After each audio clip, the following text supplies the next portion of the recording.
Hillary Clinton has found a lot of people to blame for her defeat in the presidential election last fall. Jim Comey, Bernie Sanders, Jill Stein, those dastardly Macedonians and their content farms.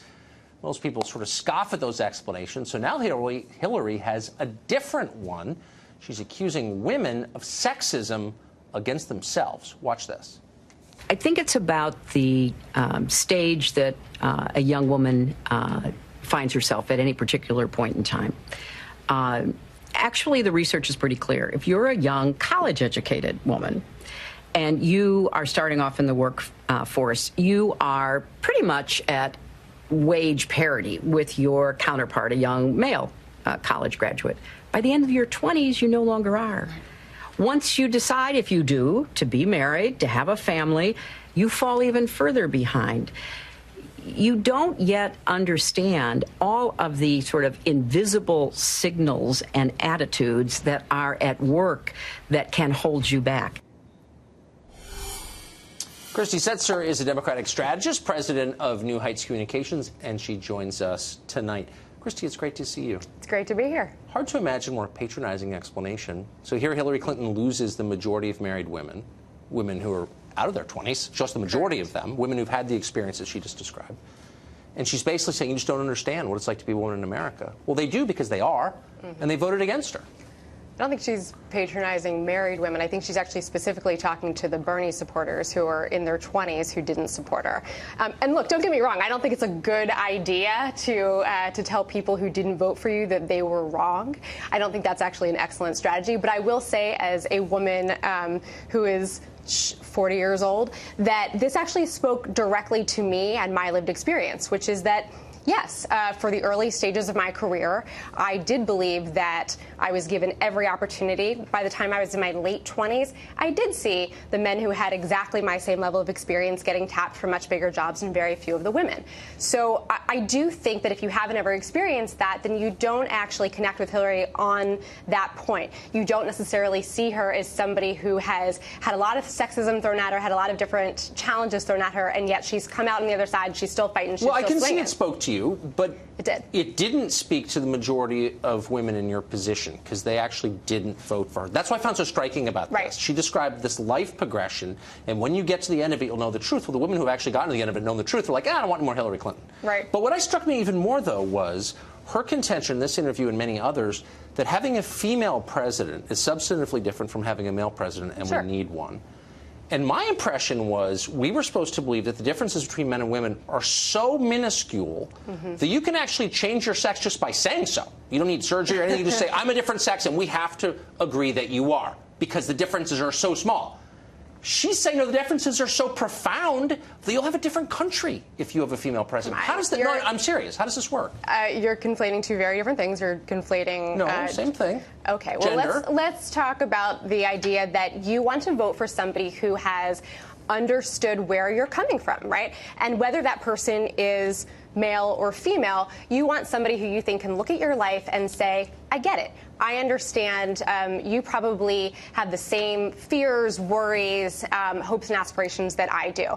And I think that she is saying, and I believe this, that women have a lot of things in common and often have a lot of the same experiences, hopes, fears, aspirations, et cetera, in a way that, frankly, I don't believe that Donald Trump would understand where I am coming from, where I've been, where I would like to go. And yet, again, the majority of 69-year-old grandmothers voted for Trump. But here's my question. What are the specific qualities that would make a woman a different and better president than a man? And I want to warn you that this is a minefield of stereotypes here. So as a liberal, you've got to pretend that no generalization is allowable about women. So how are you going to answer my question? I will answer your question by telling you what my experience has been and what spoke to me about her campaign. There was a moment in which Hillary Clinton sat there giving testimony on Benghazi, and it came to be the 13th, 14th hour of her testimony. She had exhausted everyone else in the room. She answered question after question after question. She was proving yet again that she was smarter than almost everyone there, that she could actually answer it. She had not just stamina and skill and smarts, but she basically faced everyone down. And I think that women across America in that moment said, Good for you.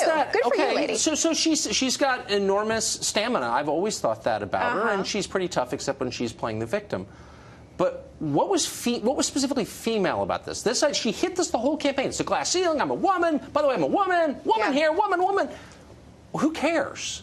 I don't understand why it's important if men and women are basically the same. I don't think men and women are so basically what qualities the same. do women have that men don't have that make them better presidents? I believe that in the same way that you might believe that African Americans are facing different things each day than white men are experiencing, that it's not too big of a leap to think that women are facing different things each day than men are. Say, for example, the universal experience of women. Let me finish, but please. That's not the argument. The universal experience that women have of being in a meeting, saying something, the point's not heard, a man says it, and then suddenly says that's a great idea, right? These are small and subtle things, right? But these are very, very relatable experiences that, again, that if you are a woman and you listen to Hillary Clinton and you say, I get it. I've been there. And frankly, she's going to look out for me in other ways because she understands what I've been through in this way. Yeah, I sort of understand. Again, women didn't feel that way. But final question is, do you think women have better judgment? Do you think they're stronger under pressure? I mean, is there some quality of being a woman that makes you a better president, potentially? Because she kept suggesting that. I never figured out what she was talking about. And I'm not against a woman president, by the way. I'm not arguing that. I do. I think that women are sort of, as in the way that anybody who is not typically in a position of power, women are more self-aware of the dynamics that are at play, right? Women are more aware of, both the ways in which women treat men treat women, blah, blah, blah, blah, blah, right? So I think that necessarily, particularly in the roles that she's had as Secretary of State, where you have to experience diplomacy, understand where other people are coming from, I think that makes her inherently more empathetic. And there's lots of reasons to vote for her. I would say women seem to have a lot of power, certainly in my life. But otherwise, thank you, Christy. Thank you.